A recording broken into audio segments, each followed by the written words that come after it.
CivilNet. My guest is an old friend, Kourken Sarkissian, who has, for the last 30 years, been the backbone of the Zoryan Institute for Contemporary Armenian Research and Documentation, and has, for the last 15, 20 of those years, been instrumental in the Zoryan direction to offer support to scholars, many of them non-Armenian scholars, who have been engaged in digging, researching, opening up archives, primary sources that we deal with the various aspects of genocide in order for that to be understood better and acknowledged in a more wise and far-reaching way. I want to welcome Kourken to CivilNet and to ask you a question I have no business asking you, but I'm going to ask you anyway. 3 years from now will be the 100th anniversary, and we will no doubt be commemorating it all sorts of ways around the world. If somebody were to say to you, we want you or the Zoryan Institute to offer a strategy, offer a proposal for a policy for what we need to do in the run-up to the 100th anniversary and the anniversary itself, with all of the attention that it will undoubtedly receive, in order to most effectively resolve some of these historical, political, psychological issues, burdens that we still bear? That's an easy question. You have 2 minutes. That's a tall question, but I'll try. I mean, this is not something that I've thought about it. Let me say in one word what I would think would be a priority for me personally, and maybe we can elaborate as to what are the means and ways of implementing such a vision. I think the most important thing for two people to get into a dialogue is to deal with their respective histories. And a history that can become an obstacle into dialogue if that history is not shared by both as an absolute truth, absolute reality. So if you ask me what would be your strategy if I'm being given the freedom of doing something between now and the 100th anniversary, I would say mobilize all your forces to educate the public, both sides of the border, because we are, after all, neighbors, and we have no choice to be neighbors. And the only way we can one day truly and sincerely be able to dialogue is to understand our history. And how do we get to understand that history? Is to be able to share that information, whether it's dug here or it's brought in Turkey. Information that is established on incontestable data. It could be Turkish archives, it could be Turkish military archives, it could be Turkish foreign ministry archives, it could be the archives of the allies of Turkey, Germany, Austria, etc. So this information should come out and honestly be analyzed. But more importantly, it should be disseminated to the public at large. The two publics, both in Turkey and in Armenia. I would say without hesitation that if I go at random on the streets and pick up 100 people in Armenia and say, what do you know about genocide? The thing that I could hear is the Turks killed us. And if I go to 100 people in Turkey, they might say that our people could never do something like that. So how do you reconcile these two sides to come to some sort of a dialogue? Today I read an article in, I believe it's in Daily News, Turkish Daily News, about We Surrender to Genocide, an article written by Mehmet Ali Brand, who is a writer and liberal media person and an author of several books. Now, something like this, you wonder why he would write something like this. And I have to mention here that, humbly speaking, there was a book by Mr. Wolfgang Gust and his wife Ingrid Gust, who had given 8-9 years of their life in digging the German archives, and these archives were classified and presented in terms of the website, and also the Zoryan Institute undertook the publication of it in several languages. One of them was in Turkish, which was translated by Mr. Zarakoğlu. I'm sure that everybody knows about Zarakoğlu. And this book came out only 2 weeks ago in Turkish. The Zoryan Institute took upon itself to send copies of the book to 25 scholars, media representatives, both opposing and sort of dealing with the history of the Armenian Genocide.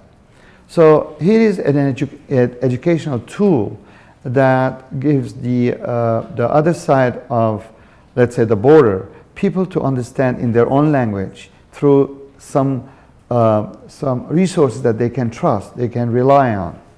Now, just take this, and in terms of strategic value, strategic objective that you asked me to do, what would I do in the next 3 years?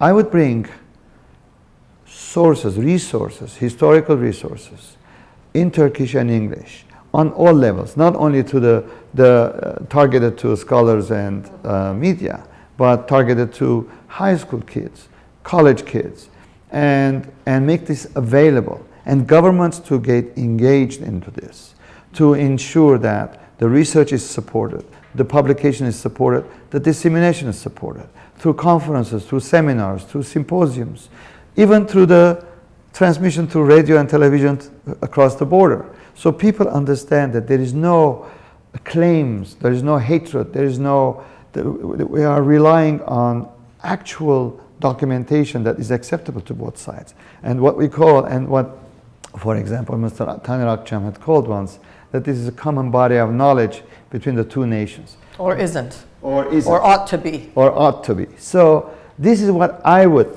concentrate on. Yes, commemorations are important. Yes, memory is important. But if we do not create that common history, history can be a stumbling block to any kind of negotiations between the two nations.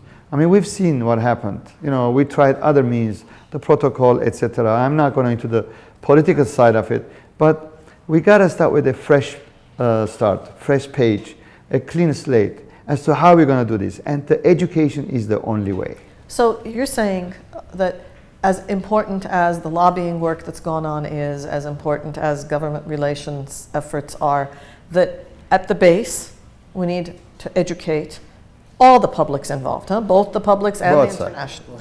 Is there receptive ground on either side? Do we think we know it all and we don't need to be educated, and does the other side not want to know, or is it better than that? Well, to answer that question, I'll go back to 2002.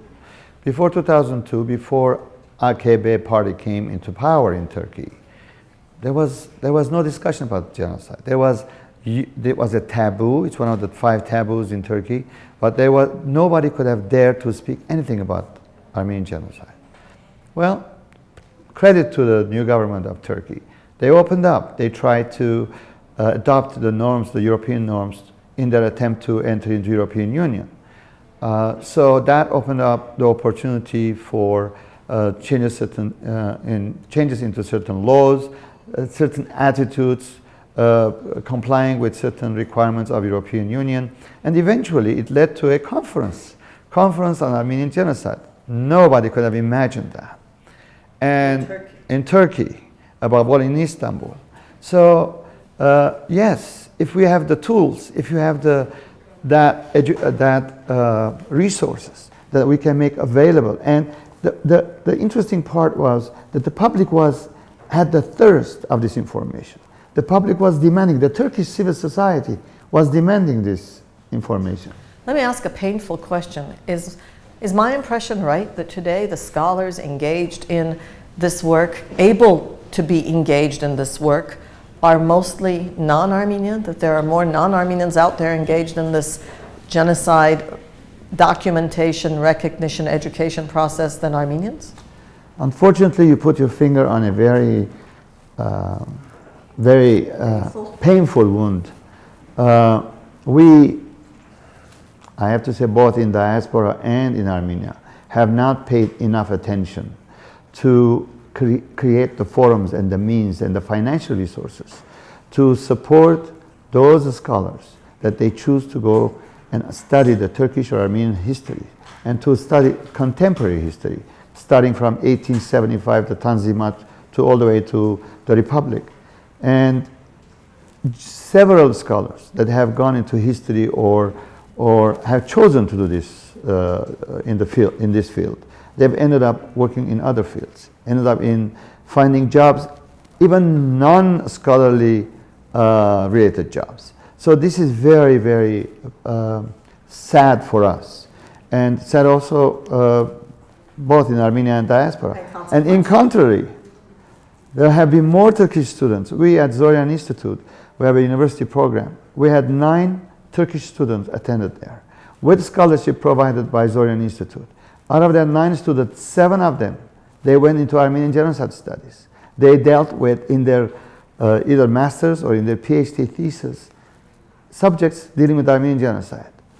Contrary to that, Armenian students coming from Armenia, again, 9 in total, only 1 is involved in Armenian Genocide studies. So, and when I ask the question, why is it that? The answer is the same. We can't find jobs.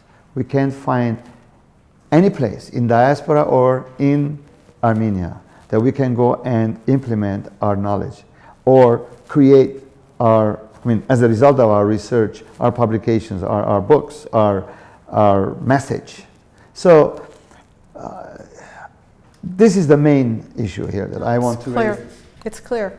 You're talking strategy, you're talking education at both ends, educating the scholars who will then be able to educate the publics in order for us to move in the next 100 years. Absolutely. Thank you, Kourken Sarkissian. Kourken Sarkissian is president of the board of the Zoryan Institute for Contemporary Armenian Research and Documentation. And in the run-up to the 100th anniversary, we're talking about strategies to help all of us move past this burden. Thank you for watching CivilNet.